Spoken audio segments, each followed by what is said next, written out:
வணக்கம். இன்றைக்கான முக்கிய தகவல்: கொள்ளையடிக்கும் கல்யாண பெண்ணின் அடுத்த வேட்டை. இந்த முறை வீட்டுல இருக்கும் விலையுயர்ந்த பொருட்கள் அப்புறம் நகைகளை கொள்ளடிச்சிட்டா. ஆனா இது எல்லாம் எது வரைக்கும்? இன்னும் எவ்வளவு நாளைக்கு தான் இந்த மணப்பெண்ணின் பயங்கரம் நடந்துட்டு இருக்கோம்?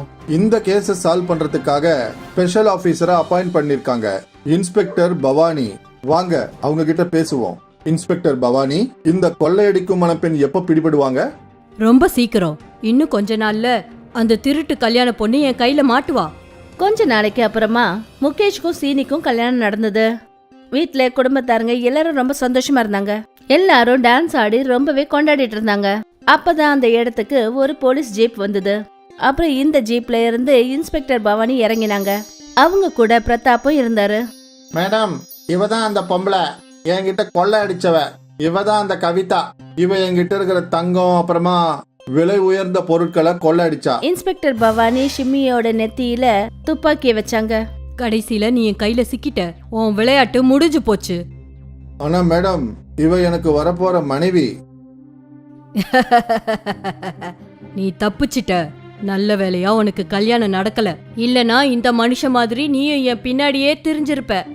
இந்த திருட்டு கல்யாண பொண்ணை தேடிதான். திருட்டு கல்யாண பொண்ணா? உனக்கு தலையெழுத்து நல்லா இருந்ததுனால தான் நீ தப்பிச்சிட்ட. நானும் சரியான நேரத்துக்கு இங்க வந்துட்டேன்.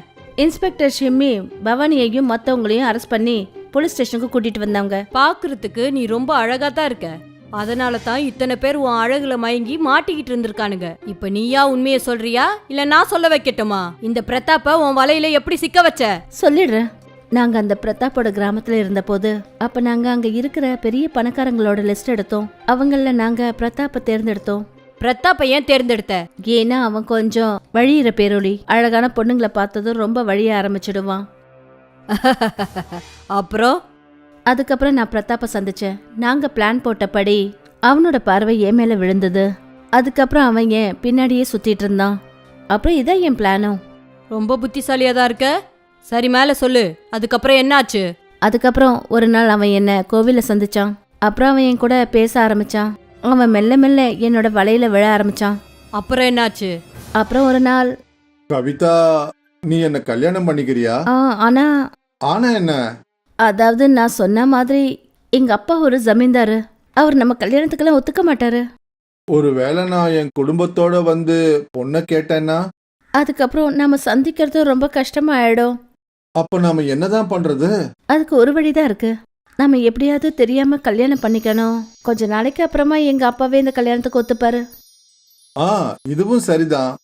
அப்புறம் ஒரு நாள் நாங்க கோவில்ல கல்யாணம் பண்ணிக்கிட்டோம். பாவம் அந்த பிரதாப் ரொம்ப சந்தோஷமா இருந்தான். அதாவது அவன் ஜமீன்தாருக்கு மாப்பிள்ளை ஆக போறான்னு நினைச்சு சந்தோஷப்பட்டான். கல்யாணம் ஆன அன்னைக்கு ராத்திரியே நான் அவங்க வீட்டாளுங்க எல்லாரையும் மயக்கமடைய செஞ்சேன்.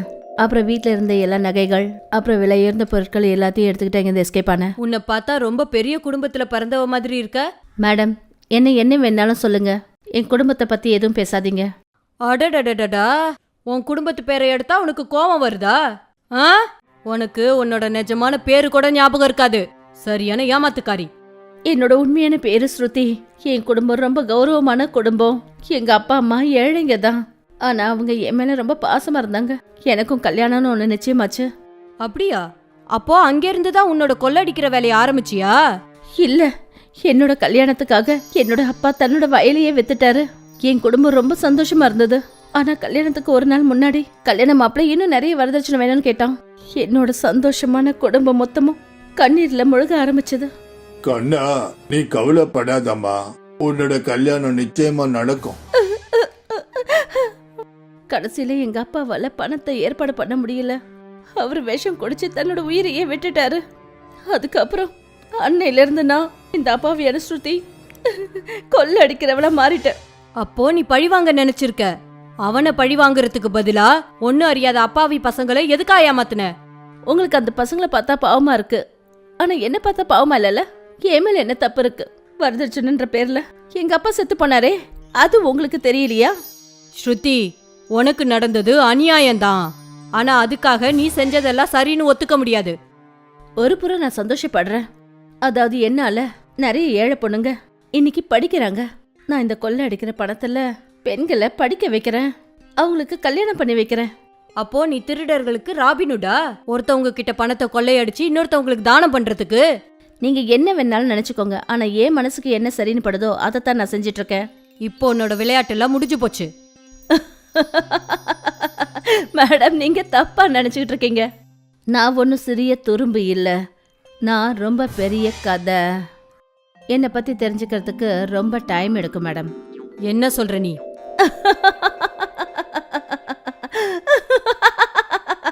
ஸ்ருதி சத்தம் போட்டு சிரிச்சுக்கிட்டு இருந்தா.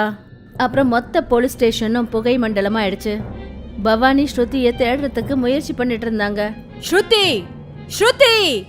ஆனா புகை மண்டலம் மறைஞ்சதுக்கு அப்புறம் அங்க ஸ்ருதியையும் காணோம், அப்புறம் அவளோட கூட்டாளிகளையும் காணோம். Oh no! அவ தப்பிச்சிட்டா. ஸ்ருதி அந்த ஸ்டேஷன்ல இருந்து தப்பிச்சு போயிட்டா. இன்ஸ்பெக்டர் பவானி ரொம்பவே கோவத்துல இருந்தாங்க. இன்ஸ்பெக்டர் பவானி ரொம்ப வெக்கப்படணும். ரொம்பவே பிரபலமான ஒரு குற்றவாளி, கொள்ளையடிக்கும் மணப்பெண், அவங்க கையில கிடைச்சும் தப்பிச்சு போயிட்டா.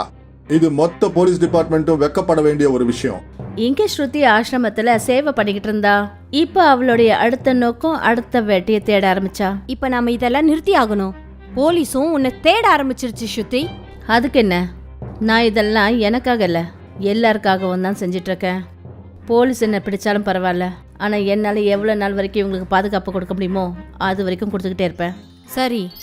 கொள்ளையடிக்கும் மணப்பெண்ணுக்கு அடுத்த வேட்டை கிடைச்சிருச்சு. இப்ப அவனை தன்னோட வலையில சிக்க வைக்கிறதுக்கான முயற்சியில இறங்கிட்டா. ஸ்ருதி செய்யற வேலை ரொம்பவே தப்பான விஷயம்தான், ஆனா அவளுடைய எண்ணம் சரியானது. அவ ஏழை பெண்களுக்கு உதவி செய்யணும்னு ஆசைப்பட்டா. வரதட்சணைனால இன்னைக்கு ஸ்ருதி ஒரு கொள்ளைக்கார மணப்பெண்ணா மாறினா. இந்த வரதட்சணைக்கான முடிவை நிச்சயம் கொண்டு வரணும். அப்பதான் இன்னொரு ஸ்ருதி கொள்ளையடிக்கிற மணப்பெண்ணா மாற மாட்டா.